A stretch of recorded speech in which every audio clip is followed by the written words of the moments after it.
E olha só, a Rússia lançou mais de 150 mísseis e drones contra várias cidades da Ucrânia nesta sexta-feira. Pelo menos 30 mortos, mais de 160 feridos. E quem vai trazer para a gente as informações a respeito desse ataque é o Luca Bassani. Luca, boa noite para você por aí.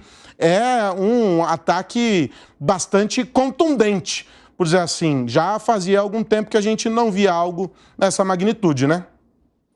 É isso mesmo, Carlos. A gente vê que desde o começo desta guerra, em 24 de fevereiro de 2022, portanto há quase 2 anos, um ataque tão violento e tão coordenado em múltiplas regiões da Ucrânia não era observado. Foram mais de 150 drones utilizados, além de mísseis de cruzeiro e mísseis balísticos que atingiram múltiplas localidades do país, principalmente na região de Zaporídia, essa que é o sul, e que de jure foi anexada pelos russos, obviamente sem reconhecimento da comunidade internacional.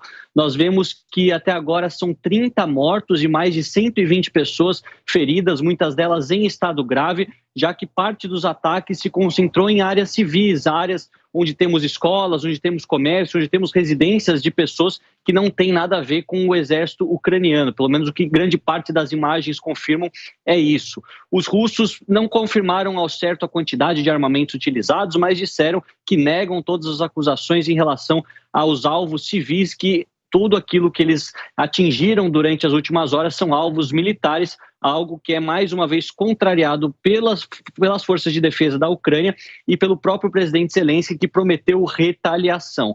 A gente vê que o atentado que aconteceu hoje, assim podemos chamar, ele também é uma espécie de retaliação ao fato dos ucranianos, no começo dessa semana, terem atingido um importante navio de guerra russo no Mar Negro, na região da Crimeia, o porto de Feodósia, esse que é muito importante para o exército russo e que foi atingido. Muitos acreditam que este equipamento militar tão caro tenha ficado até inutilizado após a explosão, e agora essa resposta por parte dos russos. Durante as últimas horas, dada a tragédia, o presidente Zelensky aproveitou para também reforçar o seu pedido para que as potências ocidentais, principalmente os Estados Unidos e a Europa, não abandonem a Ucrânia, o povo da Ucrânia, que caso o financiamento, o envio de armamentos seja paralisado, cenas como as de hoje poderão se repetir de forma mais frequente no ano de 2024. O próprio presidente Biden, que está tendo dificuldades para convencer o Senado e o Congresso, principalmente os republicanos, a aprovarem esse pacote emergencial de bilhões de dólares à Ucrânia, utilizou esses ataques para mostrar que o povo ucraniano não pode ser deixado à deriva. O fato é que 2024, como falamos aqui costumeiramente, será muito importante do aspecto eleitoral, tanto dentro da Europa quanto nos Estados Unidos, e isso pode mudar tudo de uma hora para outra. E, infelizmente, aqueles que mais sofrem continuam sendo os civis em todas as guerras que nós fazemos a cobertura aqui, sendo que eles representam quase 90%, 95% dos mortos dentro da faixa de Gaza e aqui também dentro da Ucrânia, e a situação não é nada promissora no que diz respeito ao diálogo e à construção da paz pelas vias diplomáticas. Muito pelo contrário, nós vemos que os países do mundo têm aumentado cada vez mais o seu investimento no setor bélico, nos seus exércitos, e não têm buscado intermediadores para poder negociar a paz sem que seja através das bombas, das armas, como a gente tem acompanhado. Lucas, você volta logo mais com outras informações direto da Europa. Bom trabalho por aí, boa noite. Senhores, essa história da busca pela paz e etc., eu não vejo um encaminhamento diferente desse que a gente está assistindo para esse conflito especificamente. Ontem, não sei qual de vocês dois, assim, a Ucrânia já perdeu a guerra. Foi você, né? Ela está postergando algo ali, com um sofrimento grande. Piperno fez... Você não concorda com essa teoria? Qual que é a tua visão, Piperno? Não perdeu ainda, você acha?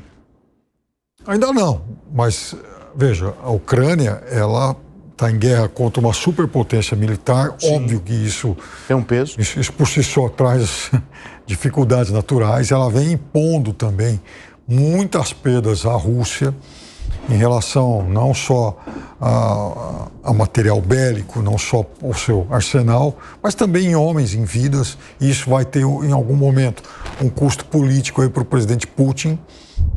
Agora, veja, é claro que a Ucrânia sozinha ela não tem a menor possibilidade de resistir mais nem uma semana. A Ucrânia chegou, ela vai se arrastando há quase 2 anos de guerra, porque ela também recebe apoio de um grande arco de nações, de países aí que tentam se contrapor à Rússia. A questão é, até quando esses financiadores da Ucrânia vão manter esse apoio? Se eles mantiverem isso indefinidamente ou por longo prazo, a guerra vai se arrastar também por longo prazo. Eu vejo nesse sentido, nós tivemos nos últimos dias um périplo do presidente Zelensky, justamente passando o Pires para tentar fazer com que esses apoiadores auxiliassem financeiramente a Ucrânia a se manter em guerra. E, de uma forma geral, esse périplo de Zelensky ele não foi bem sucedido. Tivemos agora os Estados Unidos sinalizando com um valor que é muito pequeno diante daquele valor pretendido por Zelensky, o que me leva a crer, e foi o que eu coloquei ontem aqui nos nossos comentários, de que esse valor está sendo dado para preparar a saída da Ucrânia da guerra. Ninguém está mais disposto, do lado ocidental, vamos dizer assim, de continuar financiando essa guerra. Uma guerra onde, entre mortos e feridos, entre as baixas que já foram computadas de lado a lado, a Ucrânia está perdendo de lavada. Então, diante desse quadro, a leitura que eu faço é a de que essa guerra está chegando próxima do seu final. No sentido de que os territórios que já foram, sob a visão dos russos, retomados, ficam com eles mesmos e a Ucrânia segue a vida dela com um novo desenho geográfico, é isso? Uma vitória da Rússia, exatamente. A Ucrânia hoje já perdeu, a Rússia hoje tomou, se contar a Crimeia também, 17,5% do território ucraniano. Seria território ucraniano, é verdade. Isso tem um impacto sobremaneira nessa reconstrução dessa Ucrânia pós-guerra. Sem dúvida. Agora, há uma outra questão que é o seguinte, o que é que a OTAN vai fazer? Porque agora a Ucrânia passa também a ser uma integrante da OTAN, né? Aliás, esse foi o motivo inicial da guerra. Exato. Então, a partir do momento em que a OTAN ela recebe a Ucrânia, a OTAN também perdeu a guerra. Ela também tem que receber exatamente esse apoio de guerra. Então, até quando a OTAN estará disposta a isso? Agora, a Europa... Eu vejo nesse sentido, Pipeno, que a Europa está vivendo uma crise do ponto de vista econômico, uma crise global que afeta bastante o continente europeu. E no caso dos Estados Unidos, você tem um contexto político muito desafiador a Biden. E que justamente faz com que o presidente americano, especialmente, pense duas vezes antes de fazer aquele investimento maciço que é o que se esperava, talvez, numa queda de braço entre mundo ocidental e mundo oriental, vamos assim dizer. Então, eu estou vendo que está sendo plantada essa saída no sentido de que, ok, Rússia ganhou a guerra, Ucrânia tenta se reconstruir e segue o jogo. Do ponto de vista eleitoral, a guerra é trágica para o Biden, porque o presidente Biden, assim que tomou posse, a turma do Copom de lá...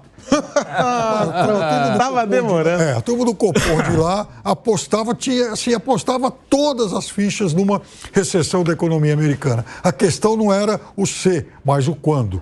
E a economia americana vai se mostrando não só resiliente, como cada vez mais forte e crescendo a taxas surpreendentes. Ora, se a economia vai bem, é natural que o presidente de plantão se torne o favorito para a eleição seguinte. E não é o que acontece. Por quê? Porque aí entram outras variáveis, como essa da guerra. Olha, Aros, hoje foi a primeira vez em 2 anos de 3 em 1 que tivemos Piperno falando bem do Banco Central. Foi justamente a hora que ele deu razão aos servidores que vão fazer greve no dia 11 de janeiro. Aí eu vou fazer uma correção. Ele deu razão aos servidores, não ao Banco Central. Isso é verdade. Então, estamos na mesa. Eu dei razão. Nada mudou. E adicionou mais um ali. Eu dei razão ao direito de greve. Ou seja, nenhum nem outro. Agora, tem uma coisa, ao citar o Copom dos Estados Unidos, ele vai ter mais um grupo de economistas com quem almoçar no próximo ano para fazer as pazes. Ele está só agendando... Para ser bem exato, os Faria Limers americanos, vai. Perfeito.